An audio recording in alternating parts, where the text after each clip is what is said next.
Welcome to African News Review. I am your host, Adesoji Iginla, as usual. And with me, back from travels from Kemet, otherwise known as Egypt, is my sister from another mother, host, Rethinking Freedom, Aya Fubara Eneli Esquire. Welcome back, sister. Thank you. And household name, a legend in himself, journalist and broadcaster, Black Star News, author of Manufacturing Hates, Comrade Milton Allimadi. Welcome. Karibu. So I hear Yes. some background noise. I'm going to try my headphones to see if Okay. it blocks it out. Okay. Okay.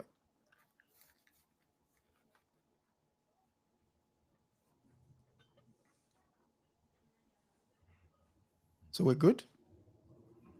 So yes. Yeah, you can continue. Okay. So welcome back, sister. And a new tradition now is: could you give us the news where you are at to get us moving? Well, today I happen to be broadcasting from Cambridge, Massachusetts, not too far from Harvard University, where a Oh, local bookstore had not apparently heard of Justice Ketanji Brown Jackson. I was calling to get another copy of her book, and they seemed really surprised. But the news across the United States, and brother Milton might be able to fill us in a little bit more, is that we are very swiftly marching down the path to authoritarianism in the United States of America.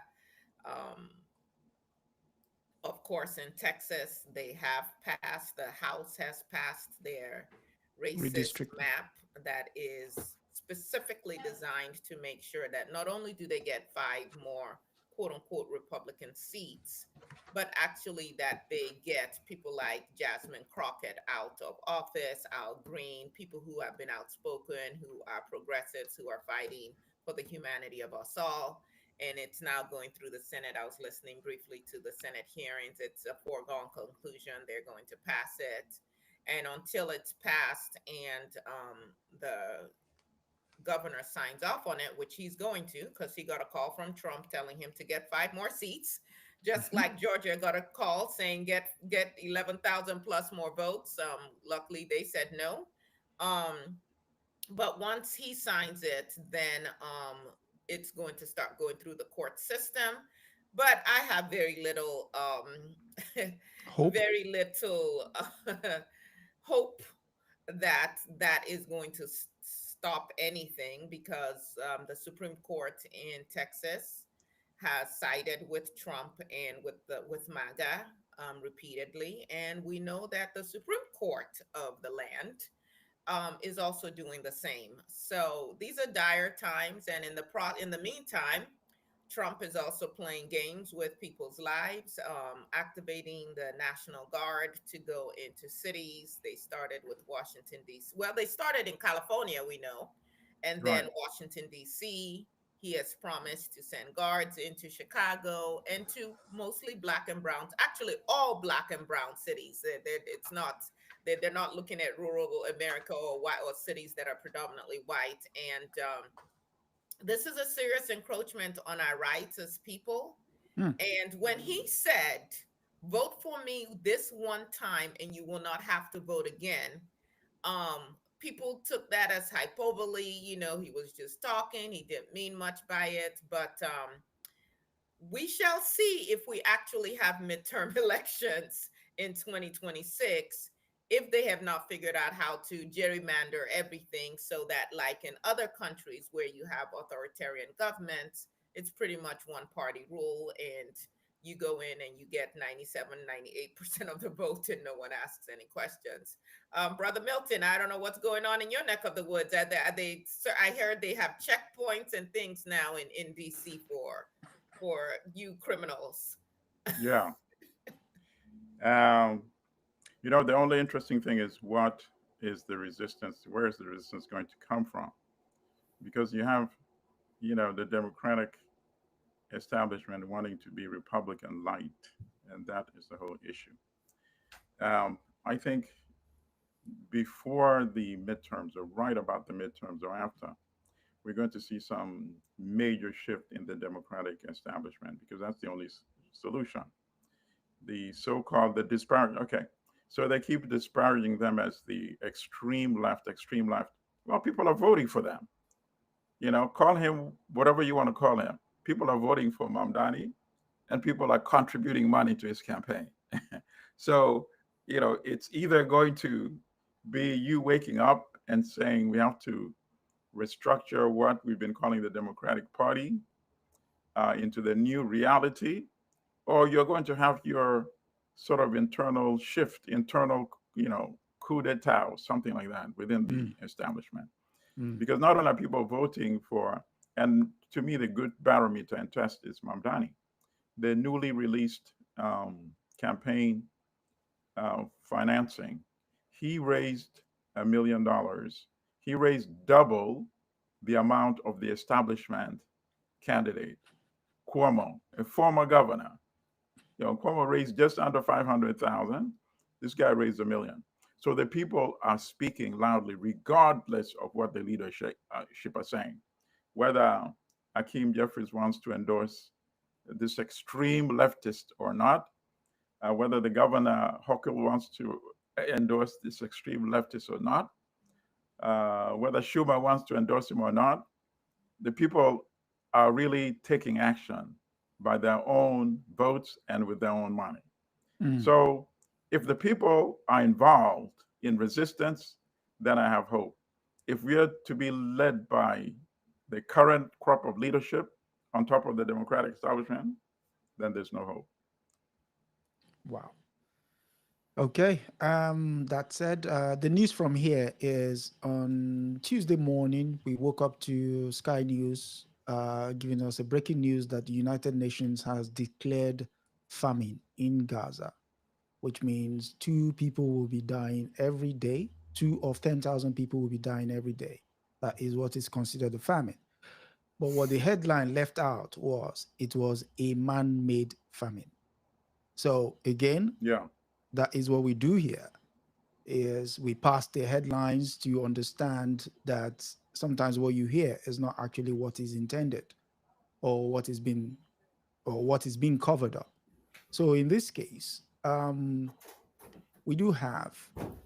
we have a problem with regards to the establishment now basically just running around trying to understand how to respond to that news, knowing fully well that sooner or later, when the pictures start coming out, I mean, they are coming out in trickles at the moment. But once that trickle becomes a flood, it will be difficult for people to hide the fact that they've been complicit in it, because they've been warned for a very long time. So that said, we go to the first story for today, and it's coming from the good comrade's most favorite leader, or dear leader, as we will say, is from The Guardian, and it reads, the most Uganda useless African. Uganda reaches agreement with US to take in some failed asylum seekers. The lead says African countries' foreign ministry says the 2 states are working on the details of a deal over deportees. That's the great man himself. Uganda has reached an agreement with the US to take in deportees from 3rd countries who may not get asylum or are reluctant to go back to their own countries, according to Uganda Foreign Ministry. The country will not accept people with criminal records or unaccompanied minors under the temporary arrangement, the Foreign Ministry Permanent Secretary said in a statement. He did not say whether Uganda was receiving any payment or other benefits, or how many deportees it will accept. Your initial thought? Okay, you want me to go first? Yes, please. I mean, this to me is and I know in another show we discussed South Sudan, right? Yes, we did. It's the risk that these fictitious countries in Africa present to the entire security of African people generally, Okay. Because something like this obviously is not even voted in parliament, right? Yeah.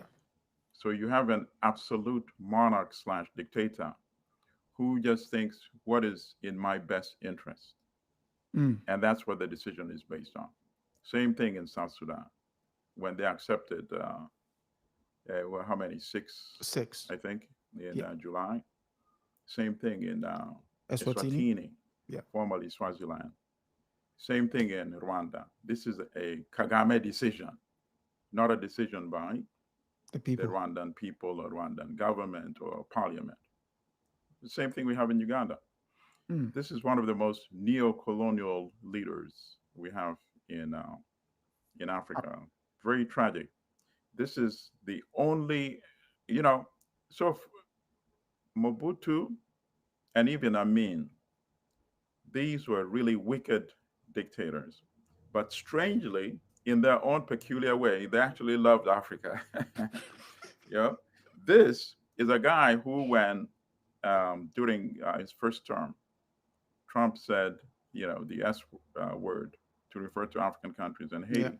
Mm-hmm. And people who are not familiar, and sometimes, you know, I see people praising him online for standing up to the words and not allowing them to do anything when he says, oh, we're going to go after LGBTQ in Uganda. Yes, this is an African standing up. So they try to portray him as pro-African.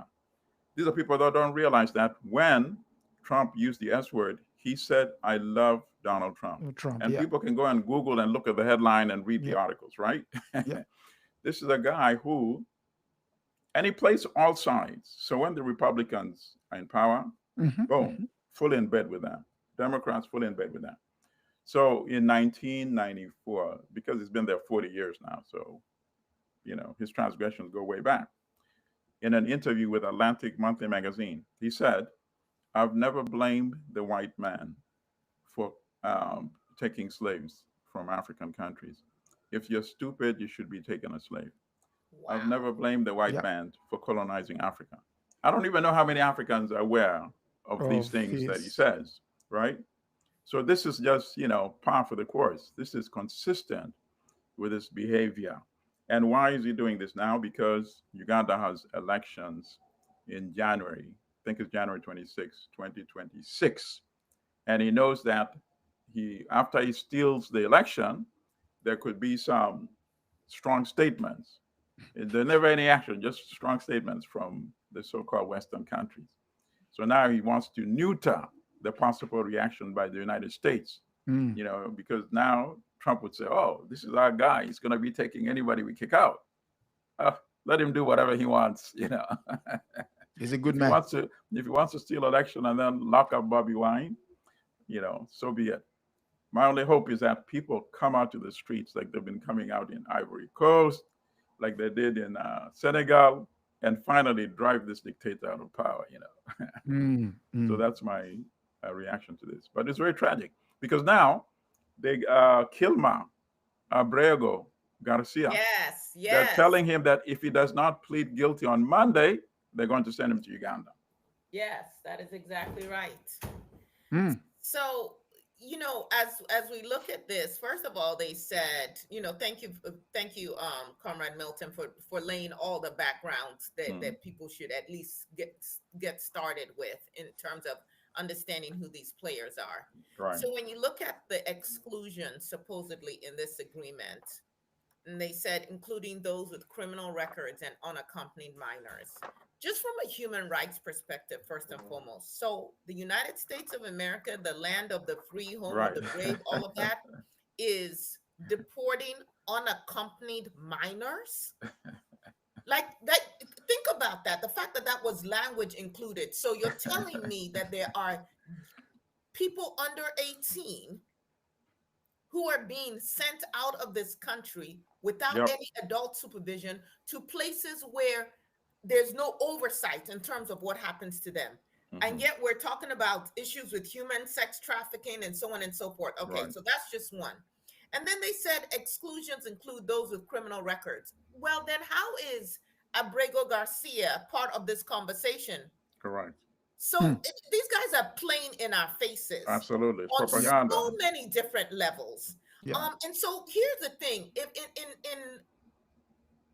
in the interest of transparency, why don't you show us the entire memorandum of understanding? Exactly. Let's Oh, understand who got paid what. Let's Yeah. understand what is being promised and to whom, and let's understand what is the social cost for these African countries.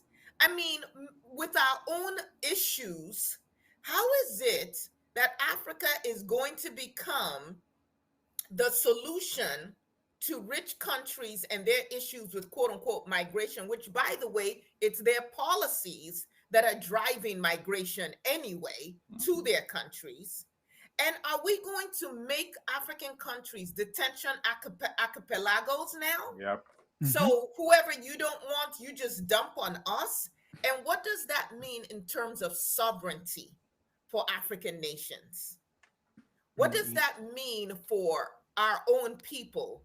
And so, on so many levels, we should be concerned about the strong arming of an increasing number of African nations, yeah. these leaders. And of course, like Comrade Milton pointed out, the people aren't getting to vote on this. They are not saying we want this. These are just unilateral decisions being made by a couple of people at the top, and I don't know where our judicial systems are across the African continent. And I don't know why the AU is not coming out and making a very specific statement against these kind of actions taking place. But it's very problematic.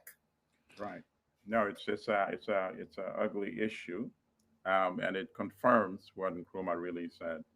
Unless you unite, you will never be able to exercise your sovereignty. There's no sovereignty at all here, and Mm, obviously this press release or statement from the Ugandan ministry is it has no relevance at all because if the United States says this is the people we want you to take, they'll take it. They'll yeah. take the people the U.S. Going to be shipping. They'll be brought in the middle of night. You won't know who was sent there, right?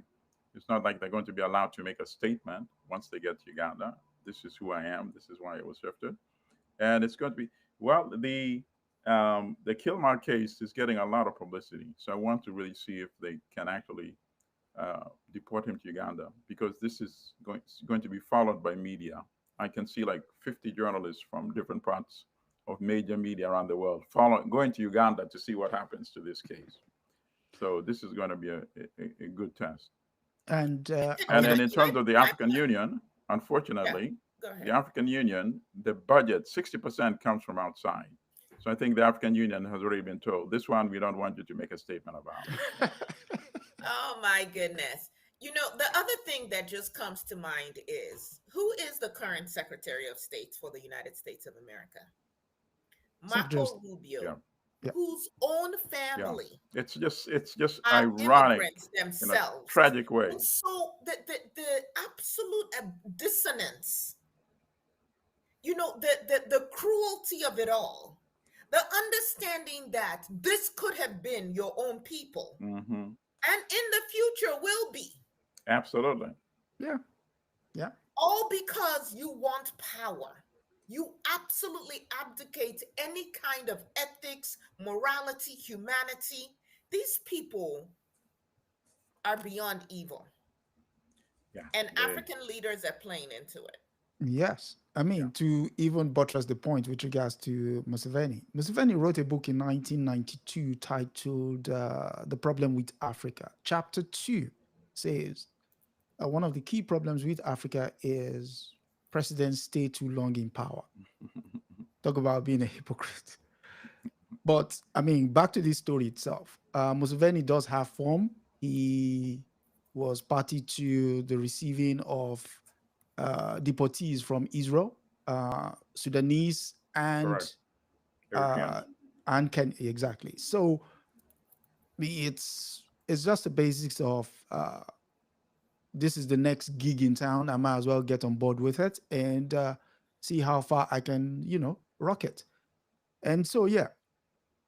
A side note on the issue of Uganda, in the course of the week, there was also talks about a certain judge on the ICC, Julia So Subitende, Uganda. who said it was her moral duty to protect Israel. That statement would have gone on, you know, fairly beyond most people's thinking.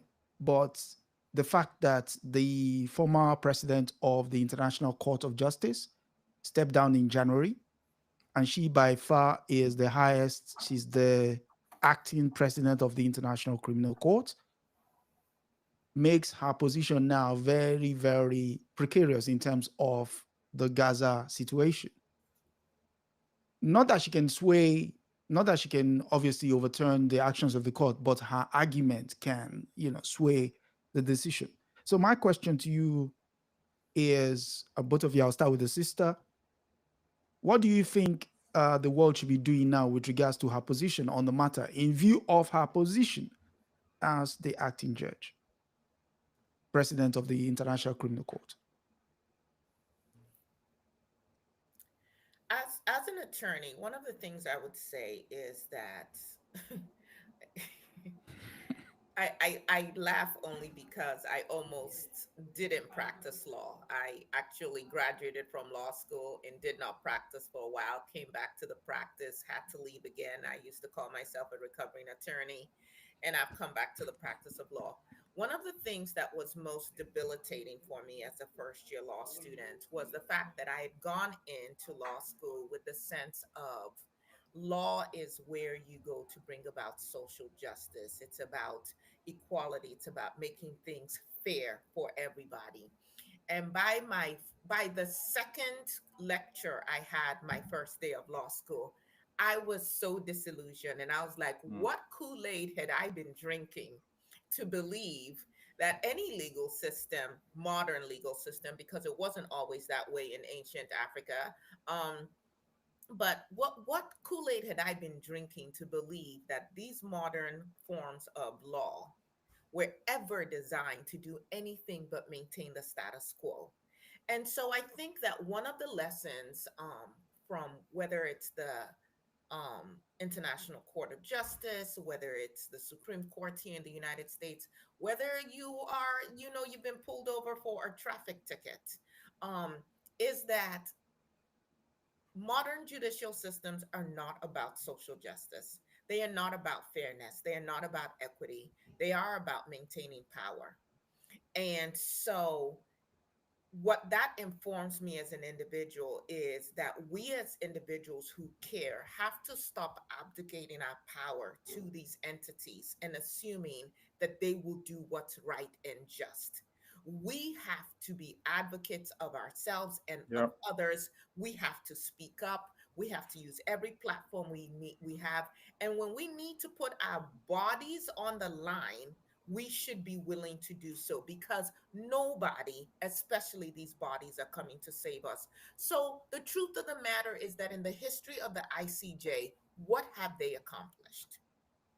Besides going after quote unquote third world despots, what have they done? Putin just waltzed into the United States of America and had a very public meeting that was covered by world media. Is he not, has he not been charged as a war criminal? Netanyahu is doing whatever he wants to. I mean, Yeah. so there's no teeth behind this. There's no willpower behind this. So this woman who wants to go down in infamy as supporting the genocide of Palestinians, which once that happens and as it's happening, also means that any other marginalized group is fair game. Yeah. No one's going to speak up for them either, including her. If that's how she wants to go down in infamy, she's not going to be the first and she's not going to be the last either. She's not the first, she's not going to be the last.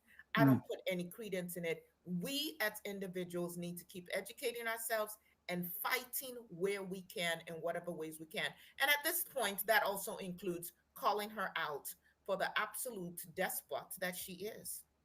Mm. All Brother right. Milton, So this woman is in a 70s. uniquely precarious position. Mm. When she voted against the South African Action. lawsuit, Yeah. I launched a petition to have her removed from the court on change.org. I think I got a couple of hundred signatures, but then the momentum died. So hopefully, this is another time for people to go back and check that petition. But I sort of feel I don't, well, it's tough. She has family in Uganda, lots of family in Uganda. She has relatives in Uganda. When she voted against the South African lawsuit, I'm convinced she was voting Museveni's position, even though Uganda came out and issued a Immediately. statement Yeah. saying this is her own personal position, trying to distance, saying, yeah. But said this is her own position, but didn't say, officially say Uganda denounces this position.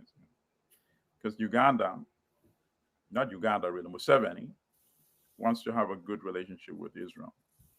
He gets a lot of weapons from Israel, um, a lot of surveillance equipment from Israel, and training for his intelligence services as well. So he wants to have his cake and eat it too. So this woman making a statement like this is actually something coordinated through the Museveni apparatus. And then Uganda, on this occasion, came out and denounced her position. Even though that's exactly what Museveni wants her to say. Okay. You know, here he's mastered the art of Machiavellian politics, you see? And for her, she cannot come out and say, this is outrageous. How would a sane human being be making these statements or even voting like that? But she can't, you know? They don't have to tell her directly. All they need to do is maybe have one of her relatives who has not spoken with her for a long time call her on the phone and say, how are you doing, Auntie? Okay, I just wanted to check and hang up. You see? So you're saying that she might be held hostage? Oh, absolutely. 100%. 100% hostage. And that's part of the problem. But here's the thing, though, brother Milton. Mm-hmm. Any one of us right now is in a position where we can be held hostage. Oh, I agree with you. The issue is your acquiescing doesn't save you or it does not. Okay, thank you for saying that. It does not save her. So we all need to be clear about that. And I say that it will not save her ultimately. is probably monitoring this, but Zora Neale Hurston said one time that if we on the same page. When you're silent, that they will say you liked the killing, basically. We on the same page. She is on the bed that she made for herself. She worked with the Museveni regime, and that is how ultimately she kept getting, into the system, and then got into the UN system, and then made it all the way there. So, but I'm just explaining how I believe it's working right now, because otherwise people are saying this does not make sense. It does not make sense, except there's a mechanism behind it. And I'm not expressing any sympathy for her at all. Okay. Yeah. Okay. Speaking of that, we stay in East Africa, and we go to, for our next story, we go to the AP, and it's Rwanda. So it says Rwanda-backed group M23 denies role in Congo's massacre. The lead reads, the Rwandan-backed rebel group M23 has denied involvement in a series of massacres in Eastern Congo, which were detailed in a published report by the rights group on Wednesday. So the spokesman for the M23 military called the Human Rights Watch report fake and a fabrication of reality, and accused the group of spreading extremist propaganda in a statement on Wednesday. There's a part here that strikes me as odd. The headline says Rwanda. It speaks about Rwandan-backed rebel M23. But in here, it says both M23 and the Congolese military have previously been accused of violence against civilians. Early this year, Congolese accused M23 of extrajudicial killings during its seizure of major cities. Then it goes on again to buttress the point here, where it says a separate report by another group Amnesty International, also published Wednesday, found that both M23 and Congolese government-controlled sponsored militias regularly commit mass atrocities and sexual violence against civilians. Then he ends with this, where is it? There is a bit there where he says, essentially that is the take. But I'm curious to know what you guys think about the story and the way it's laid out. All right. Sister, you want to go first? I'm telling you, these stories. So, okay, I'm going to put two things together here.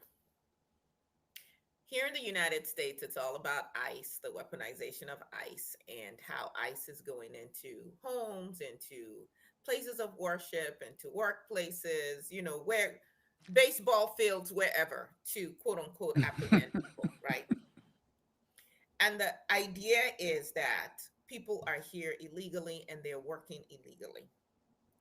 What I've been waiting for, and I have not yet seen, is any arrests made of the employers of these so-called illegal migrants who are working, right? Because if they're working for someone is benefiting.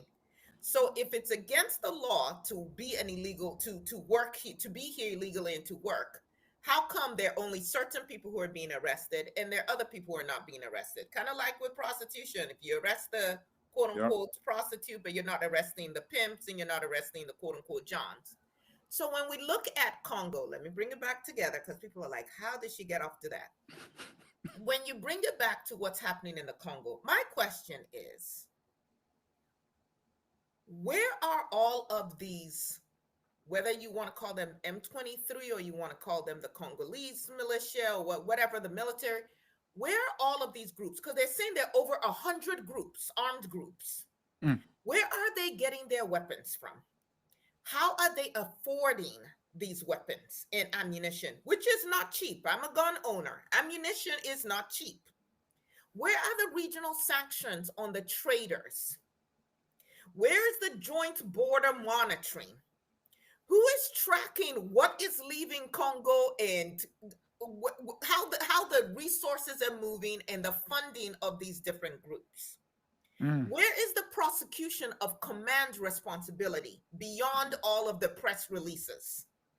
And so for me, in the midst of hopefully also putting a spotlight on the absolute despair of the people of Congo, can you imagine living in this area? When we just use the word, there are rapes happening. Do you understand the devastation? Yeah. Do we understand when we just say, massacres?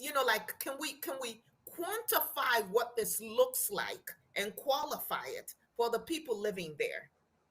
For the absolute lack of safety. And yet all we have are these press releases and this commentary. And again, and I know what you're going to say, Comrade Allimadi, where is the AU when we are coming to the United States to sit at the feet of a felon to quote unquote broker peace because he's trying to get the Nobel Peace Prize, when we're waiting on Qatar to talk to quote unquote the M23 rebels and broker peace? Where are our own leaders? Where is our love for our own humanity? And I think that a lot of this also ties into the fact that we are not teaching history in our schools. And we don't understand, many of us, the roles that we are playing in our own little but really significant ways in continuing the oppression of our own people. So this story about M23 denies role in Eastern Congo massacres, like what are they supposed to say?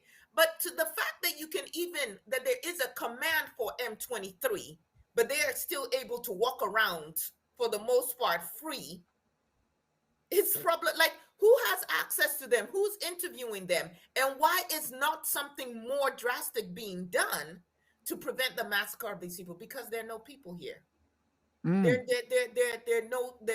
These are brutes. We are not human beings. So we talk about the people of Congo as though they are inanimate objects. Yeah. Let me stop there. Okay. All right. So this story is very bad for Rwanda, actually. First of all, you have the headline in bold fonts stating Rwanda backed. Remember we had a whole show Yeah, on that a yeah, couple of yeah, We months yeah. did. ago. So that number one is very bad for Rwanda. Then number two, M23 denying when they used to gloat and take responsibility for these killings, and now they want the world to know that they're denying it. That's also another bad sign for Rwanda, because ultimately M23 is Rwanda, right? Yeah. And Rwanda's corporate supporters. And then the lead of the story is actually buried at the very, very end. And you pointed out some points where the article is saying the Congolese backed militia of Congo and M23. So AP is trying to do Two some sides. massaging on Yeah, behalf of Rwanda. yeah, yeah. But the real story is buried one of the very last sections where it says the Bureau of African Affairs wants to take this to the UN Security Council. Mm. Because Hmm. obviously, why is Kagame concerned now? Because now your foreign minister signed an agreement at the house where right now resides one of the most erratic presidents of this country. So obviously, Kagame is concerned. How might this guy react? Wait a minute. You're sending your foreign minister all the way here. They stood next to me. They signed this thing. And now I'm getting news that, You're the people you back are still causing havoc. So that's why they wanted everybody to know that we had nothing to do with it, right? Because they fear the possible consequences. And the lead is buried because if they take this to the Security Council, as the US is now saying, they might decide to do something about it. Hmm. And then you, as Rwanda, how are you going to stand up to the Security Council and the US? And that is why they had that part massaging, trying to, you notice they never tried to get a quote from a Congolese government official. Yeah. Think about it. You're quoting two different M23 officials, but not saying, let me call Congo's foreign minister. Yeah. Brother Milton, I have a question for you. Kagame has been the, The darling. golden Your boy darling. of, Yeah. the West for some time. Mhm. Who did he piss off lately? Because it looks Yeah. like they're about to do a Saddam Hussein on him. Okay. Actually, that is a good question, and that's what I have not figured out. But that is worth exploring further. Something has happened. You're right. Yeah. And that's something we all need to He explore. got too big for his britches. Right. Explore independently and come back for another show of that. I hadn't even, yeah. Yeah, he touched some red line. Okay, so there is a question I did scribble down, and which is we constantly talk about the M23 and what have you, and the good sister mentioned the question, that what's the AU role? I suppose the question, a more pertinent question would be, now you have militias just basically in a very tight spot. You have 100 militias. At some That's point, what they they will say. We don't know that. That could be. That's what they say. Right. Yes. As the sister Because pointed out, who's that could counting? be. Who knows all these people? Right. Right. Sometimes this is something they pick from our earlier story and just copy and paste in the paste. next Copy and article. paste. And then Okay. it becomes a fact, you see. But I don't think it's possible to have 100 independent separate militias there. That doesn't even make sense factually. 10 maybe, okay, possible, right? Go ahead. So we don't have 100 franchises running around with guns. No, I can't believe that. Okay, so that said, we go to again the Economist for the next story, and which reads, "Race, Power, and Money in South Africa," and it says the lead says. The staggering cost of Black economic empowerment. I want you to remember that the staggering cost of Black economic empowerment. The cost to whom? But the story says, after the end of apartheid, South Africa embarked upon one of the most extensive attempts to redress racial inequality. At the center of this effort is Black economic empowerment, otherwise known as B, a set of policies that in effect mandates firms to sell discounted assets to Black investors, hire more Black managers, procure more from Black suppliers. But the flagship scheme of the African National Congress, the party in charge since 1994, is being questioned like never before. The Trump administration cites B as a reason it is imposing 30% tariffs on the country. Inside South Africa, there is a growing concern that these policies, while perhaps necessary at first, are no longer fit for purpose. B has mostly benefited a tiny elite while restraining economic growth, undermining the social stability it was meant to underpin. Quite a lot there. Yeah. You mean, basically, it's a lot of propaganda because the article makes a very strong case for why Black economic empowerment needs to be expanded. Yeah. By the empirical evidence that it presents. But it comes out with the exact opposite conclusion that it's bad and it needs to be abolished. And what are some of the evidence that it uses?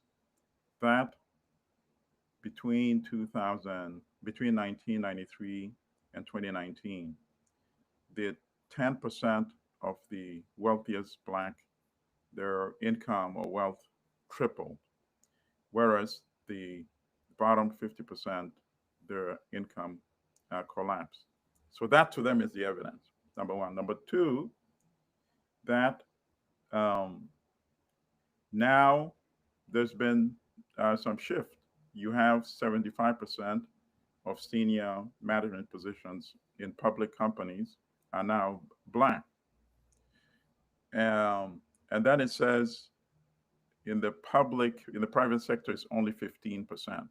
But all that's because perhaps the country is not yet having an education system capable of producing enough skilled workers to take those positions. Okay, so it's saying, number one, it's okay for those public companies to hire Black people who know nothing, have no skills, and that's why they're hired in those positions.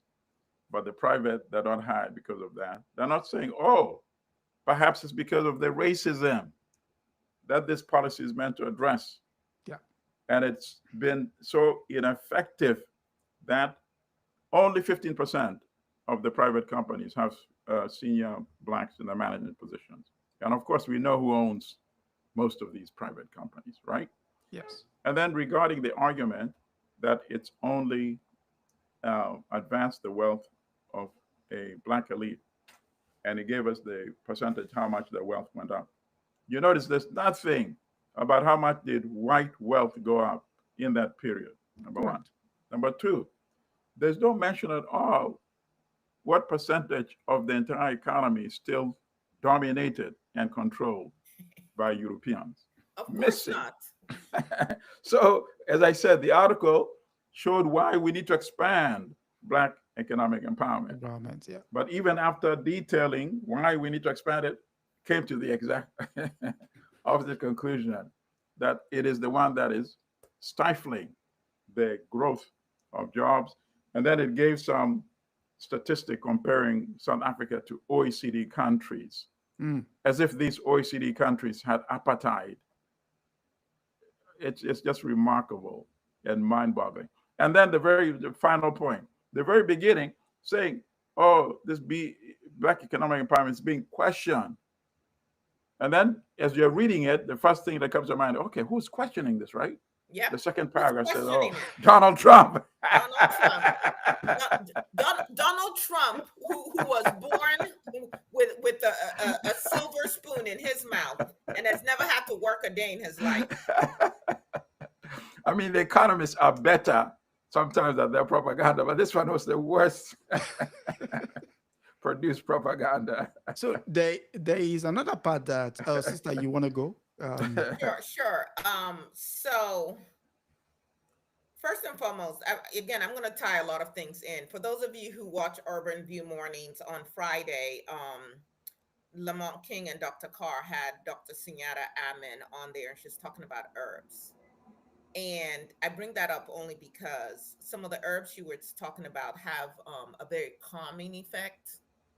And in this day and age, I think Yeah, that for any of that's us who important. are, Thank you for bringing that up. yes, for any of us who are paying attention to what's going on, it's going to be very important that we're also taking care of our health. Because when I read these kind of stories, I have to be honest, my blood boils, and I have to remind myself to breathe, to drink some water, to drink some tea, to calm myself down, because this is how these people will send us to early death. No, absolutely, of course. Yep. Okay. And they have, and do, they have actually. been. They absolutely have been. So I just want to say that for all of our listeners, like, make sure you're also, as you're taking this in, maybe have some chamomile tea, some passion fruit tea, something that helps to regulate your system, because it's enough to, as the song says, it's enough to make you want to holler. So the subtitle was "The Staggering Cost of Black Economic Empowerment." Just let that sit for a second. Yep. As opposed to what? So what was the cost, or what is the ongoing cost? Of not it deserves empowering a Black response. people It does. economically. It deserves a And is written that response. okay? I mean, that's fine. And like you said, Comrade Milton, you're making the case. You're okay if you're saying, let's say we agree with you that we are too uneducated to play these, to serve in these positions. Although really they're implying we're too stupid, we're too dumb. I mean, the Black man obviously is not capable of anything much besides violence.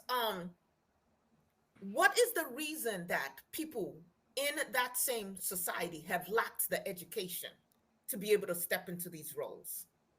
What is the reason that people have lacked the mentorship and the training that any successful person will tell you that they had to receive to be able to effectively serve in roles? Yeah.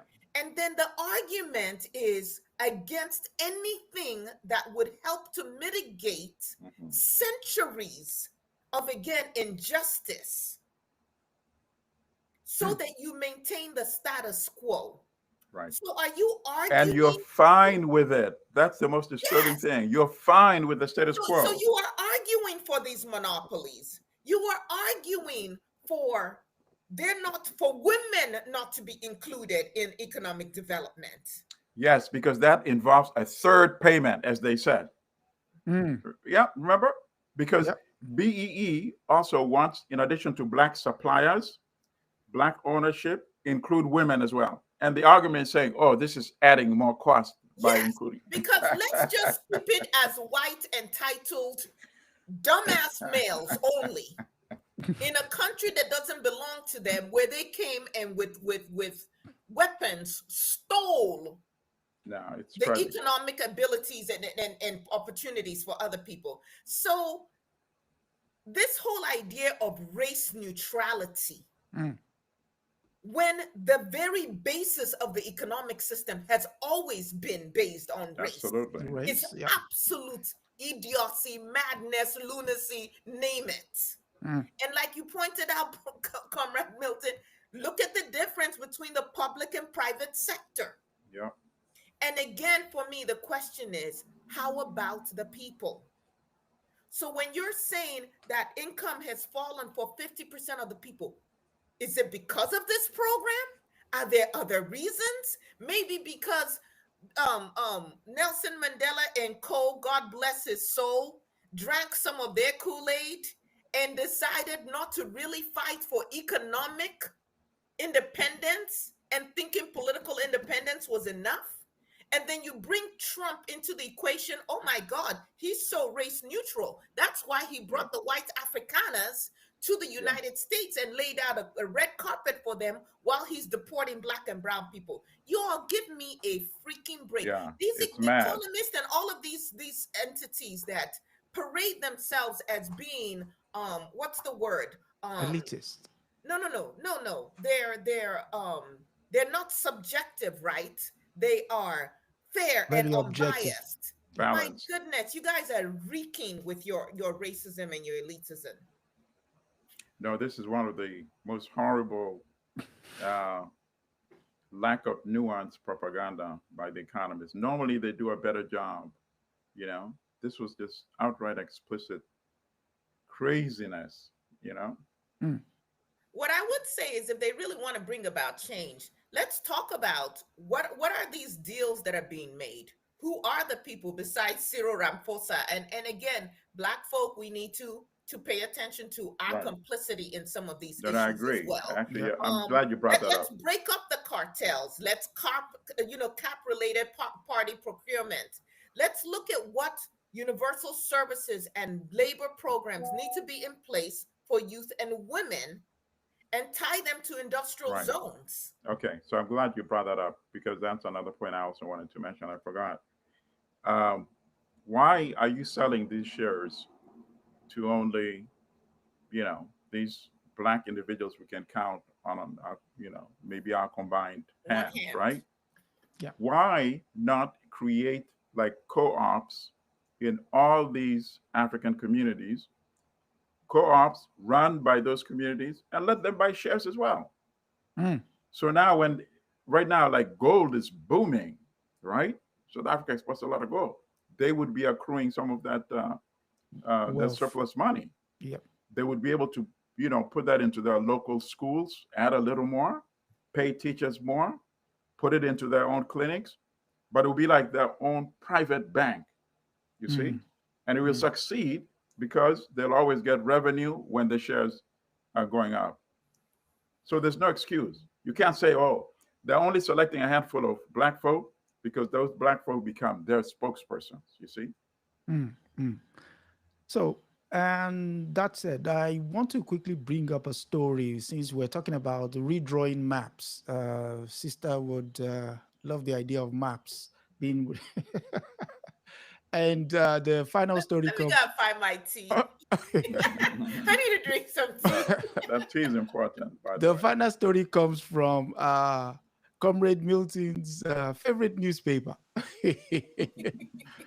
The New York Times says African Union wants the world to scrub 450-year-old map. Supporters of the campaign says the popular Mercator projection promotes a false view of the continent and its size. That's the Mercator at the top, and the size they want is the equal Earth projection, whatever that means. Africa is roughly 3 times the size of Europe, but you won't know it looking at the world's most popular map, the 16th century Mercator map. Last week, the African Union, a continental group of 55 countries, endorsed a campaign to have the organization around the world replace the Mercator map with alternatives such as 2018 equal projection map, which supporters says accurately reflects the true size of Africa. So question is, why? Why now? You want to go or you want me to go? Well, why now? We have we have a campaign going on right now, right? 2025 theme for the AU is justice for Africans and people of African descent through reparations. So apparently, and with some other groups like Africa No Filter and Speak Up Africa, they've been pushing to popularize this equal Earth in Africa, this new map, which I would say is well overdue, because for those who would argue there's no reason to revisit the map, the question is, why was it drawn in the way that it was in the first place? Right. So we have this Gerardus Mercator, who was a German cartographer. And this map, this projection, the Mercator projection, was drawn up in 1569. Thank you. And At that time, it was as a navigation tool for European explorers. You know, the Yep. point was, Plunderers. yes, murderers. Thank you. Yeah. Thank you. Thank you for that correction on language. Yes, murderers, absolutely. Rapists, pillagers, thieves. And the grid preserved angles which made plotting sea routes easier for ships leaving Europe on long voyages to go in and steal. So, in other words, this map was designed to serve European maritime expansion at precisely the moment when Europe was entering the age of conquest, the age of colonization, the age of Afa, which they like to call the transatlantic slave trade, but our genocide. And so there was politics behind the size of Europe and the shrinking of Africa and the global South as a whole. Yeah. It definitely, the idea was to reinforce this Eurocentric worldview, Correct. making Europe seem larger than life and powerful, while Africa is peripheral, small, and so on and so forth. And that distortion absolutely feeds into, it fed into the colonial ideology, and it feeds into this notion of the West, Europe and the United States of America and Canada to some extent, being all powerful, being the center of the world, and justifying their political and economic domination on us. So I think it's important that we do fight back, that we do ask for, you know what, let me rephrase. We shouldn't have to ask for anything. And that's another Go point draw I want it. to make. Yeah. Go As draw the it. article points out, the AU is backing this, but the AU on even its own websites has not changed it. So instead of sitting around and waiting for someone else to co-sign, what if we, our countries, again, I know you're going to tell us we don't even control ourselves, but what if our own countries just said, this is the map? What if Tinubu in Nigeria, just same way he went back to the white woman's anthem for the country, says, hey, from now on, this is the map of the world that we use in all our textbooks and in all of our literature and everything that we do in this country. And what if all the other African countries just did the same? Instead of sitting around arguing and asking for permission. Mm. All right. So this campaign looks like a campaign that is actually going to succeed just by the amount of coverage it's getting. And I think the World Bank said in some of the static version of the maps, they've now switched, and then the process of switching the other versions. So when you have these establishment organizations starting to do it, that will give some courage to the African Union as well to do the same thing. And also, by the way, this also shows you the type of fights that the African Union is willing to get involved in. You know, forget the issue of rendition of people to African countries, right? But then on another note, I had in the beginning I didn't think much of it, but now I also am a supporter of this campaign. I read what one of the sisters involved, I think it's Ndiaye, involved in the campaign said. That perception is very important. And I agree entirely because that's what we talk about even on this show. The misrepresentation of Africa, the perception to an African. So now I'm fully on board. I embrace it. And I think just watching by the coverage it's getting that it's going to succeed. And also has another very good reason that I support it for, because now it shows that Africans, independent of African governments, independent of the AU, can actually take initiative on issues that they know many Africans relate to, and they can get it accomplished. So now we need to focus on some of these issues, right? Yeah. Issues of human rights, issues of democratic institutions, issue of opposing tyranny. We can't make it individual fights. Like, why should the fight in Cameroon be only for Cameroonians? For Cameroonians? No, nonsense. When Paul Biya at 93 says he's going to run again, all of us should adopt this type of campaign as Africans. Denounce it, put pressure on the Western institutions that support him, When Museveni steals an election in January, we should do the same thing. Any other African country where we see any outrage. So this provides us now with an excellent template, and now we have no excuse at all. You know. Okay. I do want to take a moment to point out two calls of action that Comrade has given us. One is the change, the petition.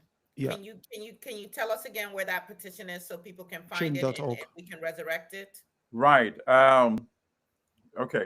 So if you go to change.org and you put her name, the judge's name, Sebutinde, Sebutinde, the campaign link should pop up, you know, because you're right. We need to make sure we need this. to get on it. Yeah. And just share that widely. And then that's the another second job, thing right? is you did a whole program, for lack of a better term, exposing what's going on in Cameroon and Bea. And can you also tell people where they can find that? Because people need to watch it and get some more in-depth information on who he is, what he's doing, and how we fight back, whether you are in Cameroon or not. Absolutely. So I did that on my YouTube page. So if you go to Milton Allimadi on YouTube, you'll find that. Or Facebook. Also on Facebook, I did. Okay. Yeah. Okay. Milton Allimadi, and also on TikTok.